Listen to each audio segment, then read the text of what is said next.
Pour chaque locomotive, 7000 pièces différentes seront ébauchées par la fonderie et la forge, puis usinées et assemblées. Malgré la complexité de cette tâche, chaque atelier de la grande usine donne cette impression de méthode et d'ordre des grandes installations modernes. Chacune des pièces nécessaires progresse d'un poste de travail à l'autre, suivant l'ordre prévu par les différents plannings de fabrication. Véritable synthèse des techniques de la construction mécanique, l'usine fait appel à l'énergie fournie sous toutes les formes par ses stations centrales. Dans l'atelier des châssis, des tôles d'acier de 35 mm d'épaisseur et de 14 mètres de long ont été découpées, puis usinées. Au cours d'une opération dite d'habillage à plat, les renforts et les premiers supports ont été fixés.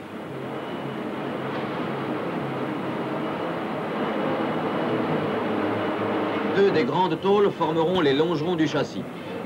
On les pose sur l'une des formes de montage qui les maintient en position.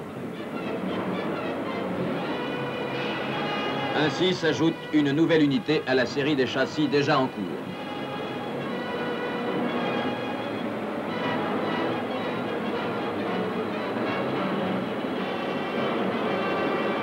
Des entretoisements provisoires maintiennent les deux longerons parallèles et verticaux. Ils seront remplacés par les entretoisements définitifs en acier moulé de forme plus complexe, mais d'une solidité à toute épreuve, qui sont en usinage sur les alaiseuses fraiseuses d'un atelier voisin. Cette pièce de plus d'une tonne formera le caisson d'attelage arrière de la locomotive. Plus importante, les entretoises intermédiaires sont descendues entre les portées préparées des faces intérieures des longerons. Les codes d'usinage permettent de les monter sans retouche. Tous les modes d'assemblage sont mis à contribution pour réunir en une poutre caissonnée rigide les éléments du châssis.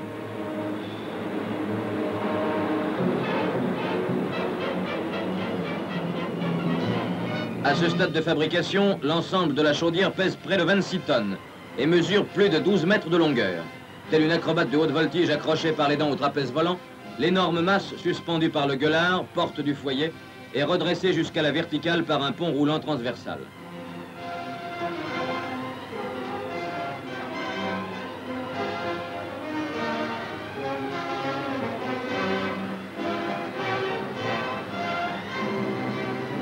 La chaudière est transportée au-dessus du long bras vertical d'acier de la presse hydraulique riveuse. Malgré ses 7 mètres de long, nécessaires pour atteindre les rivets les plus éloignés, le bras doit résister sans fléchir aux 90 tonnes d'effort de la presse.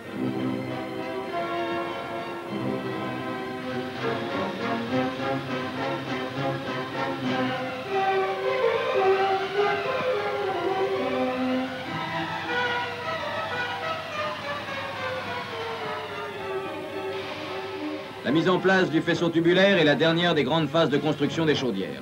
Les parois du foyer ne suffiraient pas au passage des 14 millions de calories libérées pendant une heure. 155 tubes traversant la masse d'eau ajoutent 186 mètres carrés de chauffe aux 16 mètres carrés du foyer, permettant d'utiliser jusqu'à 80% des calories. Un premier collecteur répartit sur 30 éléments surchauffeurs placés dans les gros tubes la vapeur saturée à 210 degrés que libère le régulateur. Un second collecteur recueille la vapeur surchauffée à 400 degrés qu'il envoie au cylindre moteur. Dans les plaques tubulaires, les tubes sont maintenus par mandrinage. Retenu par l'alésage, le tube exerce une force élastique d'expansion qui le maintient dans la plaque et assure l'étanchéité. Côté foyer, une soudure du tube sur la plaque complète l'assemblage. Après un essai à chaud, les chaudières sont prêtes pour montage.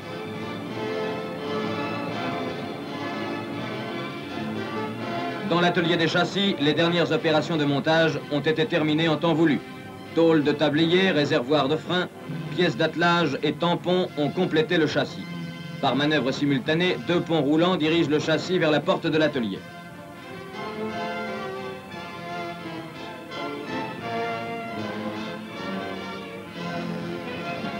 Il est posé sur deux lorries qui le conduisent à l'atelier de montage général pour y recevoir la chaudière.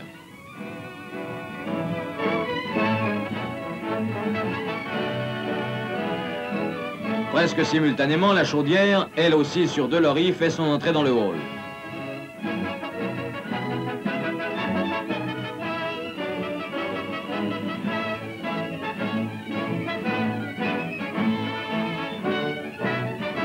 Pour la première fois, les deux compagnons de route vont faire connaissance et devenir inséparables pour le meilleur et pour le pire.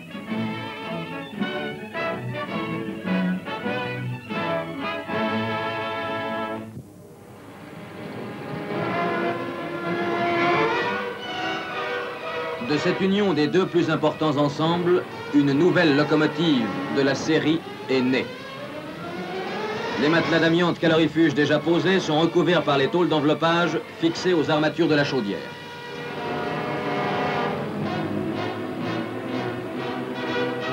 Sur le corps de cette élégante du monde de la mécanique, des crinolines maintiendront une parure de tôlerie.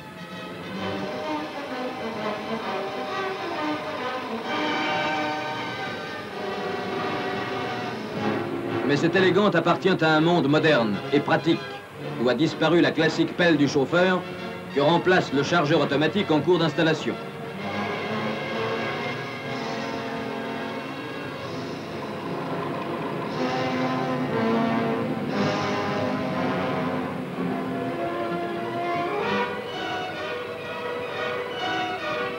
Dans la boîte à fumée, les deux extrémités des éléments surchauffeurs sont reliées aux deux collecteurs. Ce système procure deux larges sections d'aspiration des fumées et un tirage égal sur toute la surface de grille.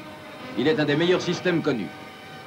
Pour les vieux mécaniciens, les pulsations de l'échappement sont les manifestations du cœur de leur locomotive, car c'est l'échappement qui assure automatiquement l'adaptation de l'allure de chauffe à la quantité de vapeur dépensée.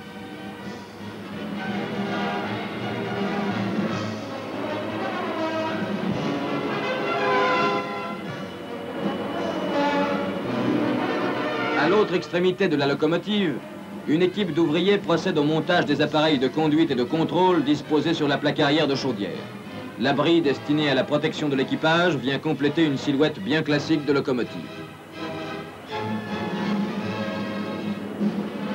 Pour la mise en place du train de roulement, il est plus avantageux de monter séparément le bicelle arrière et le bogie bicelle avant dont fait partie le premier essieu couplé. 3 essieux seulement ont donc été calés parallèlement entre eux à leur entraxe de montage. La souplesse et la précision de manœuvre des deux treuils Léonard du pont roulant permettent de descendre sans incident la locomotive sur les essieux.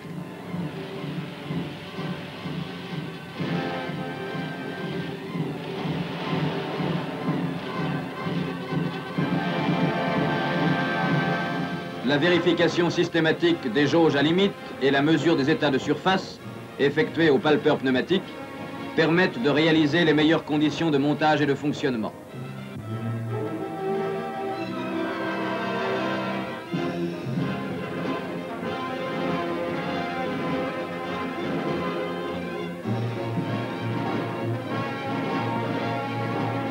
La mise en place des bielles motrices et d'accouplement et celle des embielages de distribution sont aisément réalisées.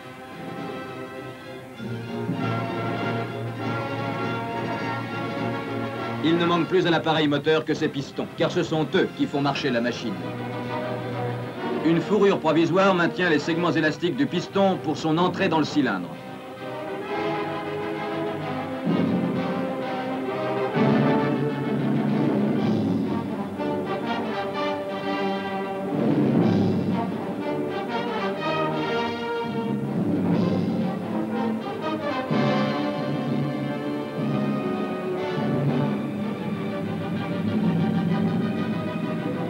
La 141P est équipée de tiroirs Vilotto, dont les bords d'attaque sont réglés en vissant plus ou moins la tige de tiroir dans le coulisseau.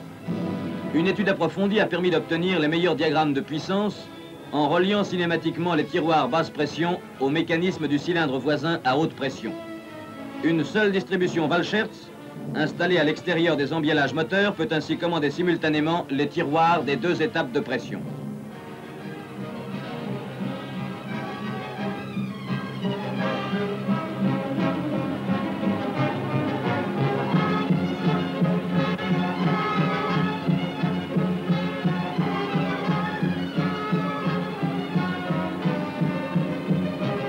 Sur le tablier sont disposés les appareils annexes, turbodynamo, compresseurs, pompes, etc.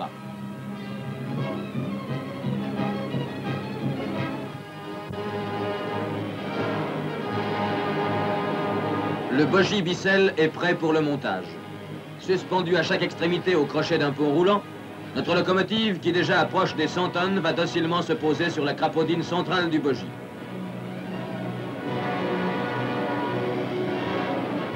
Les cotes d'épure de distribution ont été respectées. Il faut néanmoins procéder au réglage de la distribution, actionnée tout entière par la bielle de commande de coulisses, qui, pendant la marche, lui donnera son mouvement pendulaire.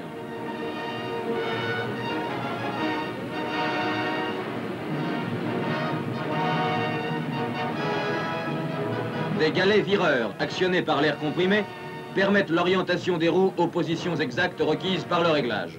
On peut ainsi réaliser commodément les phases essentielles des mouvements de distribution. Position des arêtes et découvrement des tiroirs en fonction des points morts du piston. Cran zéro du changement de marche et point mort de coulisses sont reportés sur la réglette fixée au châssis.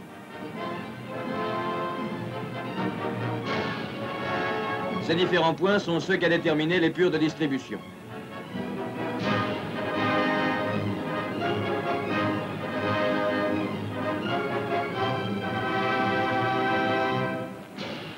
Le montage de la distribution et son réglage termine la gamme des travaux effectués dans le rôle principal de montage.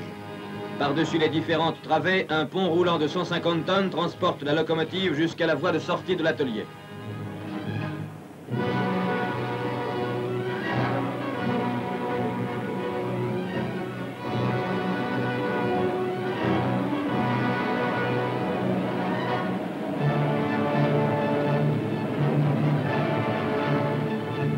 Notre 141P est alors remorqué jusqu'à l'atelier de finition, où les peintres préparent d'abord les surfaces par un enduit égalisé au couteau. On a fait le plein, 8 tonnes d'eau dans la chaudière et 34 dans le tinder. Tout bonnement, le foyer s'allume avec des brindilles, mais une dizaine de fagots est nécessaire.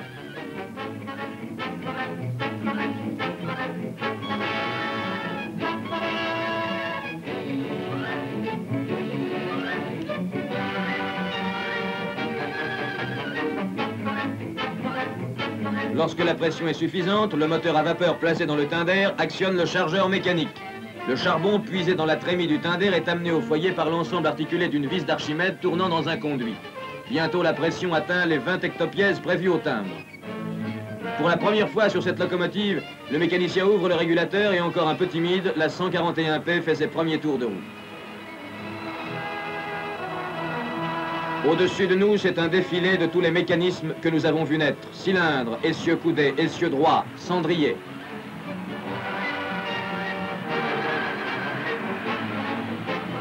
Avec assurance, les mouvements s'accélèrent.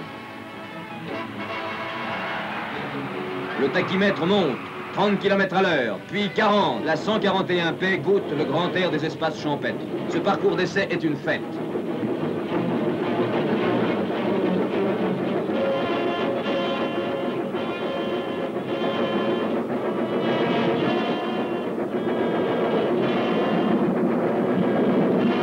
Il convient de réfréner l'ardeur d'une jeune puissance. Le représentant des services de contrôle de la SNCF est à bord et surveille de près les indications des appareils de contrôle. Dépression de boîte à fumée, température de surchauffe, pressions au tiroir, pression de graissage, etc.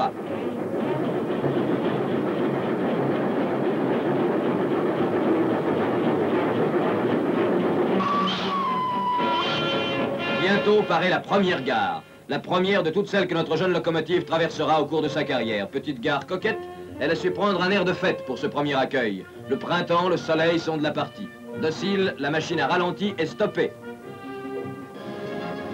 Le signal du départ est donné. Détendant doucement ses muscles d'acier, elle s'apprête avec un calme tranquille à répondre à l'appel du rail. Un coup de sifflet joyeux et quittant sa maison natale pour toujours, la nouvelle locomotive, indifférente à la peine des hommes qui l'ont conçue, s'en va. Avec aisance à la fois puissante et rapide, capable d'assurer la traction des trains de marchandises accélérés comme celle des express les plus lourds, elle a trouvé son élément. Moyen indispensable de l'outillage et de la prospérité économique du pays, elle témoigne aussi de la vitalité de notre industrie mécanique et de l'amour du travail bien fait des travailleurs de France.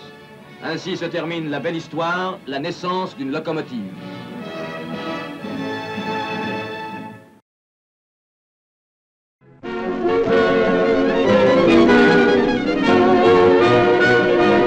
Des salles de musée, exposées à la curiosité des visiteurs, les modèles réduits de toute une génération de locomotives à vapeur reposent dans leur cage de verre.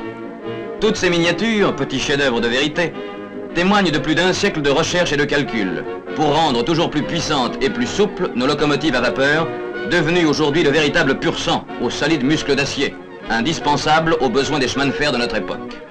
Augmenter la puissance tout en réalisant le maximum d'économies, Tel fut le problème essentiel et le premier souci de nos ingénieurs.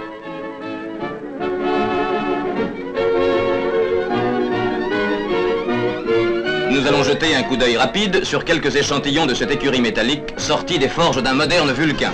Cette 141P qui effectue ici ses essais est du type de la locomotive classique. Son poids en ordre de marche est de 112 tonnes. Timbrée à 20 hectopièces, sa chaudière, chauffée au charbon à l'aide d'un stocker, alimente son moteur compound à 4 cylindres qui communique par l'intermédiaire des bielles sa puissance aux 4 essieux moteurs munis de roues de 1,65 m de diamètre.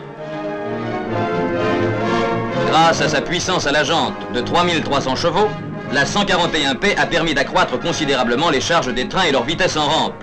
Remorquant un train de 700 tonnes, elle a soutenu la vitesse de 100 km/h entre Lélôme et Blaisy-Bas, la plus difficile section avec sa rampe de 8 pour 1000 du parcours Paris-Dijon.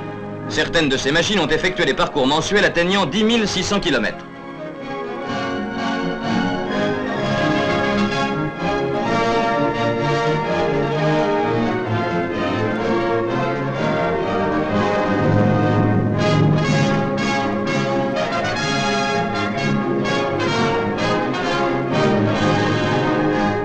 Afin de ménager la susceptibilité de ces dames locomotives à vapeur, nous vous présentons maintenant la 241P. Comme sa sœur cadette que nous venons de voir, sa chaudière est timbrée à 20 hectopièces. À surchauffe, alimentée par stocker et compound à 4 cylindres, elle atteint le poids respectable de 131 tonnes 400, ce qui ne l'empêche pas de jouer avec brio les lévriers du rail, car l'une d'elles remorquant, avant l'électrification de la ligne Paris-Dijon, un train de 604 tonnes, a développé entre La Roche et Dijon en rampe de 8 pour 1000 à la vitesse de 100 km/h, une puissance de 4200 chevaux indiquée, soit au crochet environ 3300 chevaux ramenés en palier.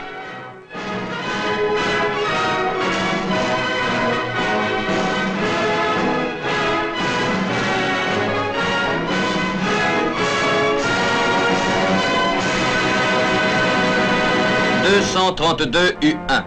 Cette locomotive à l'allure imposante a été réalisée par modification de machines existantes qui ne donnaient pas entière satisfaction.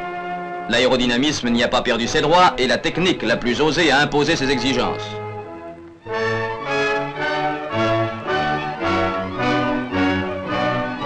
Tout a été particulièrement étudié sur cette machine afin de lui donner le maximum de rendement.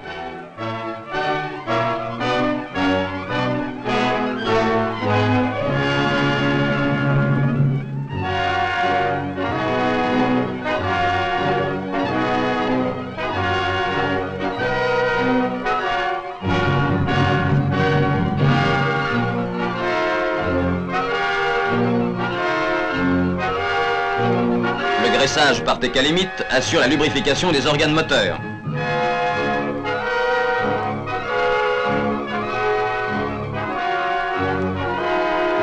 En cherchant à dimensionner largement le foyer qui repose sur 2 essieux porteurs arrière, alors que le type Pacifique antérieur n'est muni que d'un seul essieu, on a obtenu ainsi une grande robustesse générale en même temps qu'une économie appréciable de combustible. Cette locomotive de 4000 chevaux a la marge de puissance voulue pour le service des grandes lignes, tout en présentant une élégante silhouette.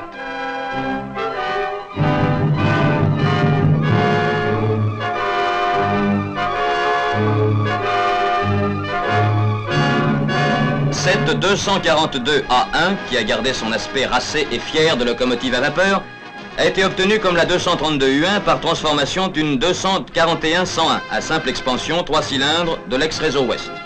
Jusqu'à preuve du contraire, elle peut se vanter d'être la locomotive la plus puissante d'Europe. Développant 5400 chevaux, elle remorque 750 tonnes à 92 km/h en vitesse commerciale et atteint aisément le 120 en palier avec la même charge. Il est amusant de noter en passant que son poids, de 148 tonnes, dépasse de 144 tonnes celui de la célèbre fusée de Stephenson qui, en 1829, battit le record de l'époque à la vitesse effarante de 40 km/h. Mais il y a plus de 120 ans de cela.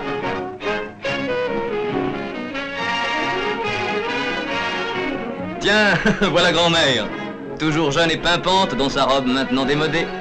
Elle profite des loisirs de sa retraite pour voyager. Et un tantinet orgueilleuse pour montrer aux générations qui ne l'ont pas connue qu'elle est l'une de celles qui furent à l'origine de nos modernes coursiers du rail. Nous ne pouvons lui en vouloir, c'est une respectable et honnête vieille dame. Et puis, il faut bien que vieillesse se passe.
La locomotive a quelque chose de vivant. Nous sommes séduits par son allure majestueuse et l'élégance de ses formes, mais aussi par l'impression qu'elle nous donne de force disciplinée et de sécurité, celle d'un bon géant qui obéit à l'homme. Chaque locomotive a sa puissance. Elle a sa personnalité, son caractère, tout un ensemble de qualités qu'il est essentiel de connaître si l'on veut qu'elle remplisse comme un serviteur fidèle et sûr la tâche qui lui est assignée.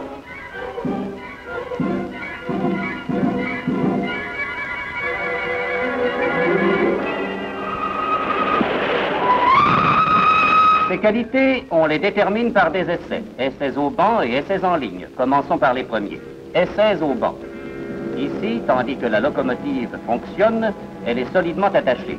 Ce n'est pas elle qui avance, mais c'est le sol qui se dérobe sous elle. Le banc de Vitry-sur-Seine est le plus moderne et le plus puissant du monde. C'est le seul qui soit utilisé d'une façon permanente. Les chemins de fer français qui l'ont construit y mettent à l'épreuve tout leur type de locomotive.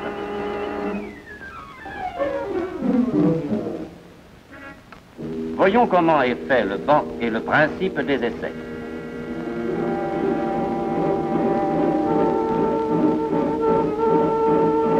Le banc comporte 8 paires de roues à essieux parallèles.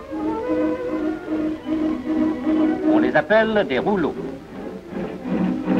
Ils sont destinés à supporter les roues de la locomotive à étudier. Voici un de ces rouleaux.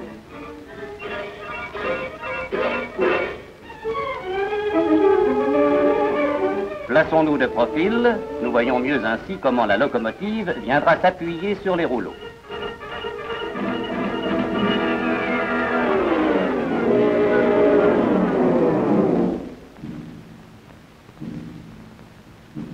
La locomotive sur le banc sera solidement attachée. On la fixera à une barre d'attelage au moyen d'une cheville.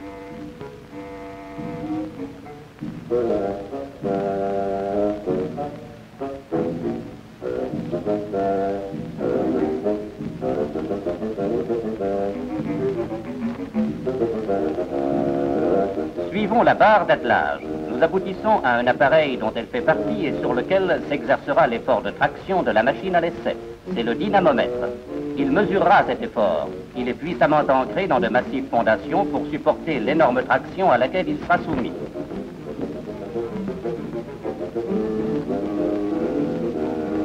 Voici le dynamomètre dans sa cabine. Il est relié à des appareils chargés d'enregistrer ces indications et qu'on aperçoit dans la cabine supérieure. C'est la cabine d'enregistrement dont nous reparlerons tout à l'heure.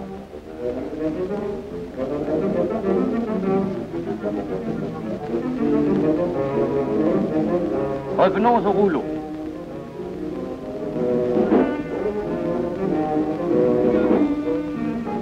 Les roues de la locomotive, en tournant, entraîneront les rouleaux. Mais comme ceux-ci n'offrent qu'une faible résistance, il faudra les freiner pour régler la vitesse, sinon les roues, évidemment, s'emballeraient.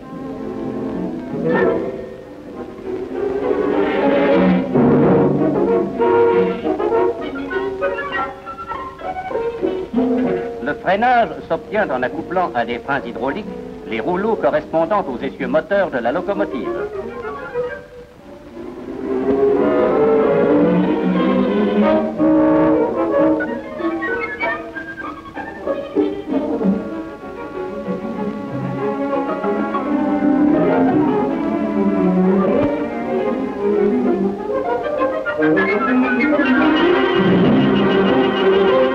Nous voyons ici un de ces freins accouplés au rouleau.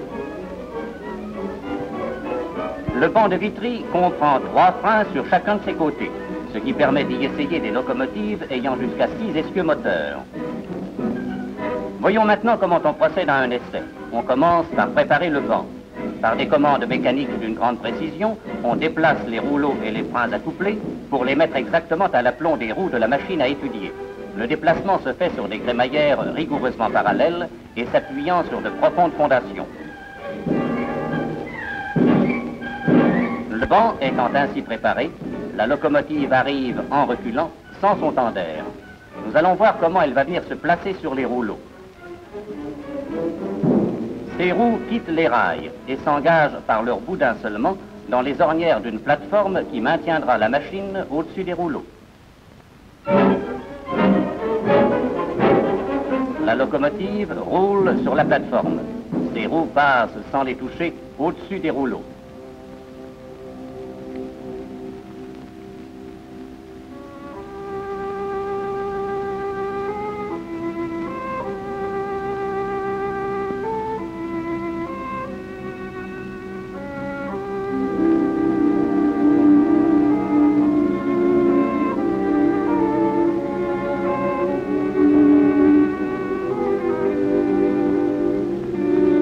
Après que la machine a été attelée à la barre du dynamomètre, la plateforme s'abaisse, puis s'efface, laissant les roues se poser sur les rouleaux.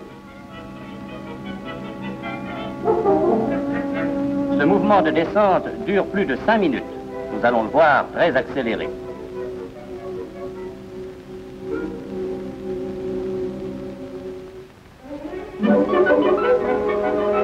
Une grande précision est nécessaire. Avec un appareil spécial, on vérifie à moins de 1 mm près que les centres des roues et des rouleaux sont sur la même verticale. Ensuite, les essais commencent. Notons d'abord que pendant ces essais, le charbon sera pris dans un coffre reposant sur une bascule. Il sera exactement pesé.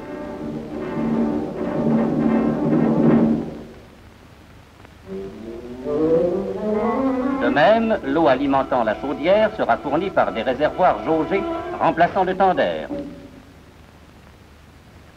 Arrivons aux essais. Le mécanicien agit sur son régulateur comme si sa machine était en ligne. Les roues se mettent en mouvement. Mais la locomotive attachée ne peut pas avancer.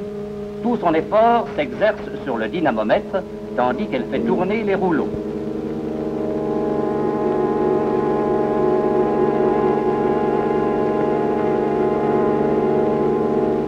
D'autre part, un opérateur commande les freins pour régler la vitesse. On pourra ainsi répéter les essais à différentes vitesses jusqu'à, par exemple, 140 km à l'heure.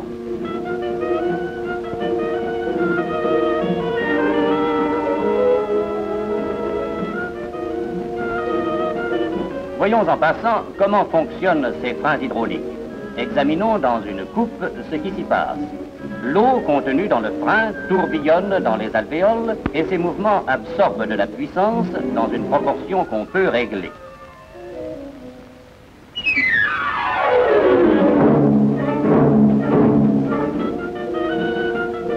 Plus on admet d'eau dans le frein, plus on absorbe de puissance et plus la vitesse diminue.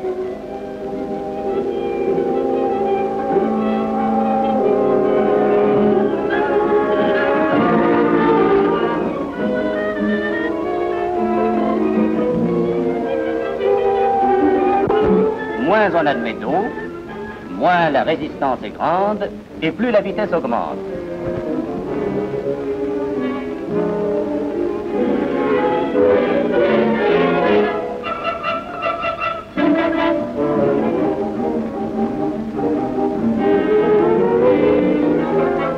La vitesse est mesurée au moyen d'un compte-tour adapté à l'une des roues motrices.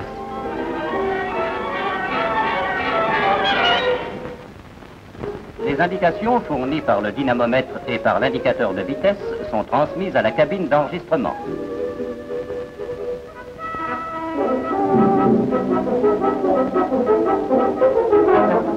Sur une table s'inscrivent l'effort de traction et la vitesse, ainsi que le travail et la puissance qui sont déduits par le calcul. Ce calcul est fait automatiquement par un mécanisme d'une grande ingéniosité et d'une admirable précision. À ces données essentielles qui caractérisent la machine s'ajoutent d'autres renseignements utiles. Ils sont fournis sur un tableau où s'enregistrent les températures et les pressions transmises par des appareils qui auscultent les organes de la locomotive.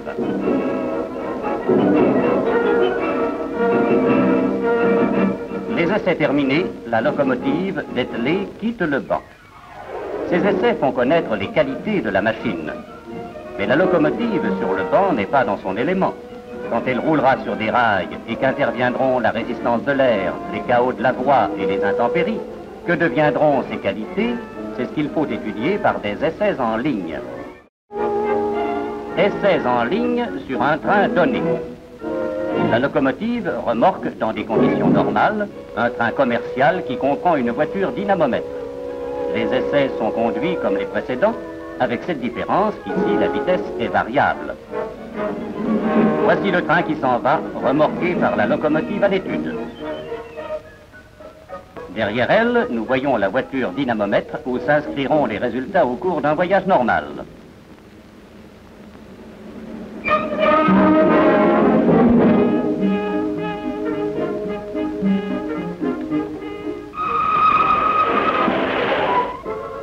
On répétera les essais avec des trains légers ou lourds, rapides ou à vitesse moyenne, en ligne accidentée ou en plaine. Ici, par exemple, c'est un train rapide, circulant entre Dijon et Paris, que remorque la locomotive en cours d'essai, une 240P, modèle couramment employé pour les rapides de la région sud-est. La table dynamomètre enregistre les diagrammes. Ceux que nous voyons s'inscrire concernent la vitesse et l'effort de traction. Pendant que ces courbes se tracent, citons quelques résultats. Au cours de ce voyage, la machine a atteint une vitesse de 100 km à l'heure et développé une puissance allant jusqu'à 3500 chevaux. Elle est loin d'avoir donné son maximum, puisqu'elle peut remorquer à 140 km à l'heure un train de 650 tonnes. Les 4400 chevaux qu'elle fournit dans ces conditions équivalent à la puissance de 110 automobiles de type moyen. Elle consomme alors, en 1 heure, 25 tonnes d'eau et 4500 kg de charbon, soit 10 pelletés à la minute. Cadence dure à soutenir. Aussi, pour faciliter le travail du chauffeur, les machines 240P sont-elles pourvues d'un chargeur mécanique. Au cours de sa longue carrière, des milliers d'existences humaines lui sont confiées. Toujours obéissante à la vigilante équipe du mécanicien et du chauffeur qui la conduit, elle remplira son rôle sans défaillance, celui d'assurer la régularité et la sécurité des transports. Et lorsqu'un jour elle vous aura amené au terme d'un long voyage, ne serez-vous pas tenté de la remercier d'un salut amical?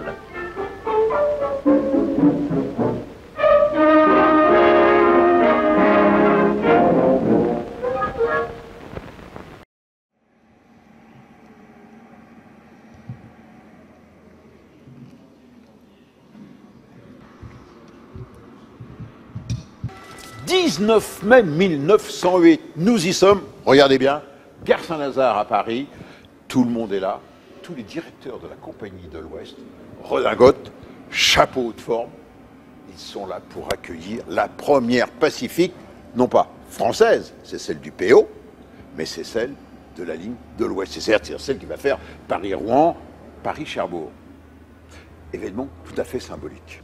Et c'était le début d'une longue série de machines qui ont couvert à la fois tous les réseaux français, mais également tous les réseaux européens. Tenez, regardez, quand on fait une revue de presse, on le voit ici très bien dans cette exposition à la Cité des Sciences, vous voyez, ça fait la couverture de Railway Wonder of the World, et bien vous trouvez les Pacifiques. D'abord, les Pacifiques anglaises, là-haut, aux lignes épurées, les Pacifiques américaines, beaucoup plus chargées et lourdes, bien sûr, la mode américaine. Vous retrouvez les Pacifiques françaises, les fameuses 231C du Nord, aux lignes tout à fait caractéristiques. Et puis, regardez, Pacifique anglaise. Dans les années 30, ces Pacifiques se firent beaucoup plus élégantes, beaucoup plus carénées. Regardez, la célèbre Mallard, qui a battu le record du monde de vitesse sur rail à 208 à l'heure. Et puis, sa concurrente également anglaise. Le design était de mise à cette époque. Alors, petit retour en arrière. En fait, la première Pacifique, c'est pas en France. Et le mot Pacifique provient des États-Unis. Suivez-moi bien, ça se passe là-bas. Donc, aux États-Unis, 1902, voici la première Pacifique authentique. Elle apparaît sur le réseau du Missouri Pacifique. Missouri Pacifique, ben oui, on va du centre des États-Unis, c'est-à-dire de Saint-Louis, centre des États-Unis, jusqu'à la côte ouest, jusqu'à San Francisco. Pacifique, d'où le nom de Pacifique. Et vous voyez bien, c'est une 230 auquel on a rajouté un essieu supplémentaire. Elle est devenue 231. Et on retrouve la forme caractéristique, vous voyez, des Américaines, le chasse-buffle à l'avant, la grosse lanterne, la cloche alimentée par la vapeur, fait ding ding ding ding ding ding ding ding ding ding, et puis la cabine fermée américaine pour le confort. Donc le début des Pacifiques, c'est 1902 aux États-Unis. Mais bien vite, les Américains l'ont abandonné au profit des 232, puis des 241, des 242. Mais ça, c'est une autre histoire. Un détail, regardez bien, le Scenic Limited, en 1920, toujours remorqué par une Pacifique, eh bien, le train s'arrêtait dans les gorges du Colorado pour permettre aux voyageurs d'admirer le paysage. Il faut le faire. Donc, revenons en France. Nous sommes au début du siècle, 1907, et on le voit très bien ici, dans cette exposition sur 100 ans de Pacifique à la Cité des Trains à Mulhouse. Voici la photographie officielle, je voudrais dire, la première Pacifique européenne. Elle est née en France, regardez, juin 1907 à Belfort, hein, c'est pas loin d'ici, hein, nous sommes à Mulhouse, la première, la 4501. Vous la voyez, cette machine, très grosse pour l'époque, aux lignes parfaitement épurées, vous voyez, pas de tuyauterie surabondante. Et puis là, vous voyez les ingénieurs de la SACM, redingote, haute forme et portant beau, portant là-bas. À la 4501, il y a la 3501, la voici, photo d'époque. Les deux machines ne différaient que par le diamètre des roues. L'une pouvait faire Paris-Bordeaux, c'était plat, on faisait de la vitesse, et l'autre faisait Paris-Toulouse, et notamment par Cap-de-Nac, il y avait beaucoup de courbes, de contre-courbes et de rampes. Les autres compagnies étaient en mal, étaient jalouses. Pourquoi le PO a-t-il une machine puissante, la Pacifique, qui était auréolée déjà de gloire? Ça faisait rêver la Pacifique. Tenez, regardez, on la retrouve sur des cartes postales. Regardez les cartes postales de l'époque. Qu'est-ce que l'on voit? Pris un franc, ça fait sourire. La Pacifique. Mais également, les publicitaires s'emparent du mot Pacifique. Regardez, les pâtes alimentaires, le rapide, avec comme dessin, toujours, la Pacifique. Donc, la Pacifique était synonyme de puissance, de modernité, d'élégance, de vitesse. Et le PLM ne voulait pas être en reste. Et du coup, le PLM s'est lancé dans la construction d'une série de machines étonnantes. Puisque il y en a eu 462 de construits. Attendez, les voici. La première Pacifique PLM. Et vous voyez que là, également, les lignes sont très dépouillées. Il n'y a pas les parfumés. Très peu de tuyauterie. Mais par la suite, il a fallu en mettre pour améliorer le rendement. Et puis surtout, regardez bien, la fameuse cabine coupe-vent. Et ces machines furent construites à 462 exemplaires. 462, ça vous dit rien? Ben c'est deux fois, comme par hasard, 2 fois 231. Et surtout, dites-vous bien que ces machines qui n'étaient certes pas les meilleures au point de vue du rendement par rapport au PO amélioré par M. Chaplot, eh bien ces Pacifiques sont restés en service sur toutes les lignes de la SNCF, et ce furent les dernières en service, puisque la dernière fumée s'est éteinte sur un Paris-Amiens, Paris-Calais en 1970. Donc, les Pacifiques ont couvert quasiment toute l'Europe. Elles ont fait rêver. C'était le début de toute une mythologie. Tenez, regardez, on en retrouve bien sûr en Europe, à l'étranger, et allez, ça laissait place à l'imagination. Tenez, regardez, juste avant la guerre de 14, on imaginait que le train allait s'envoler, tiré par une Pacifique, il ne lui manquait quoi? Juste une hélice. Malheureusement, dans les années 30, pour cause d'amélioration du rendement, chose tout à fait louable, parce que ces locomotives tout de même consommaient beaucoup de charbon, et on a alourdi leur ligne en y ajoutant pas mal, je voudrais dire, de plomberie, de tuyauterie. Tenez, regardez, voici une Pacifique PLM, vous la connaissez, avec sa cabine coupe-vent, et vous voyez qu'on y a rajouté des pompes à eau, des réchauffeurs, de la plomberie, de la tuyauterie, qui ont altéré son élégance. Autrement dit, nos belles Pacifiques, regardez cette Pacifique Nord, avec cette ligne caractéristique cassée, eh bien, elle s'est trouvée considérablement à l'autre. Elles ont pris, en quelque sorte, allez, un coup de vieux. Du coup, il fallait, on dit aujourd'hui, rétrofiter, je voudrais dire remoderniser, relooker nos Pacifiques pour qu'elles restent dans l'air du temps. Et c'est ainsi que, dans les années 30, vous voyez, de cette Pacifique Nord, regardez, on a fait celle-ci beaucoup plus racée, beaucoup plus élégante, avec une très belle couleur rouge. Malheureusement, le rouge n'est pas resté, et on est revenu à des teintes un peu plus neutres, des teintes grises. Mais le ton était donné. Il faut bien reconnaître que ce sont les Américains, avec le modernisme, qui ont montré le chemin. Tenez, regardez, le célèbre Raymond Lévy, le designateur français installé aux États-Unis, regardez comment il profilait les machines. Les Anglais également ont caréné leurs machines, mais les Anglais furent plus prudents que nous.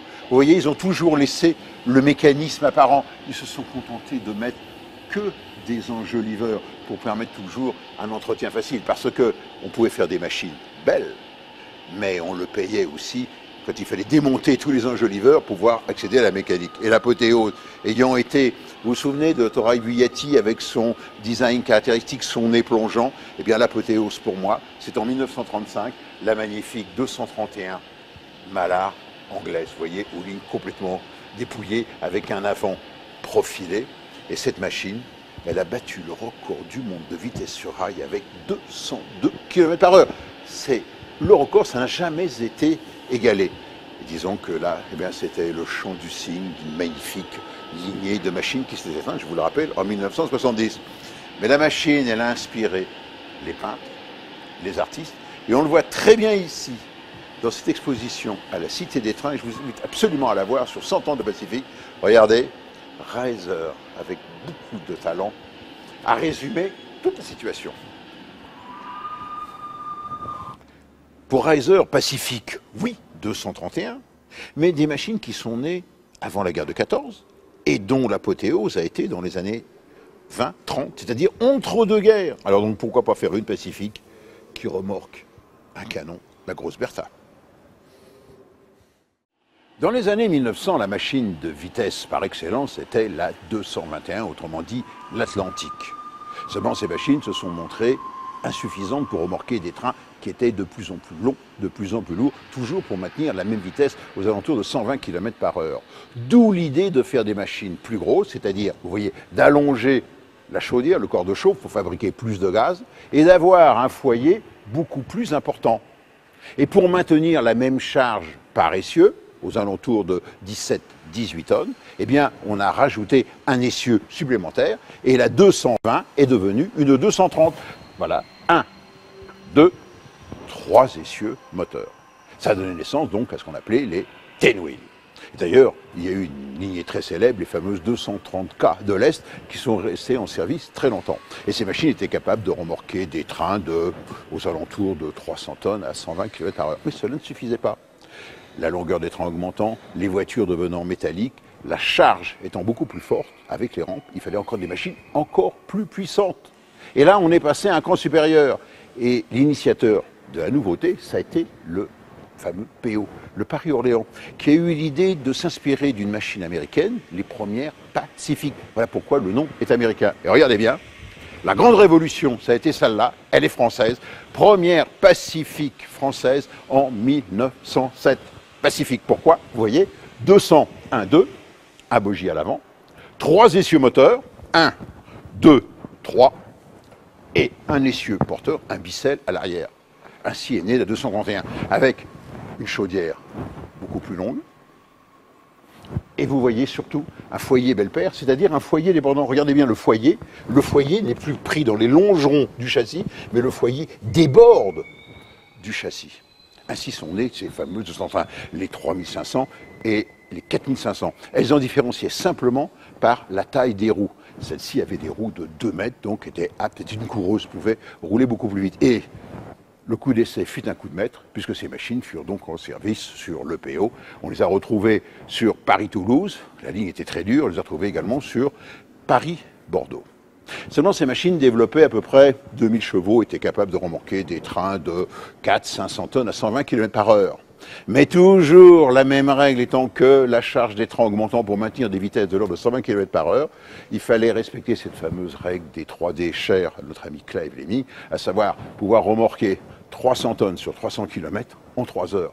Il fallait toujours plus de puissance. Et c'est là où est intervenu le génie de M. Chaplon en 1929. À partir d'une de ces machines PO, eh bien, il l'a transformée, il a donné naissance aux fameuses Chaplon. Et là, la secoue, la puissance est passée de 2000 chevaux à 3700 chevaux, avec des machines capables de courir à près de 140 km/h.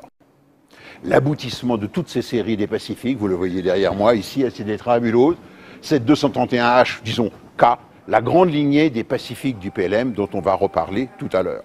Autrement dit, vous voyez, ici à la Cité des Trains, face à face, il y a 60 ans de Pacifique. La première, la PO, la dernière, la 231K PLM, ici dans une livrée exceptionnelle, puisqu'elle a des drapeaux à l'avant, Et c'était la machine qui remorquait les trains présidentiels. Donc,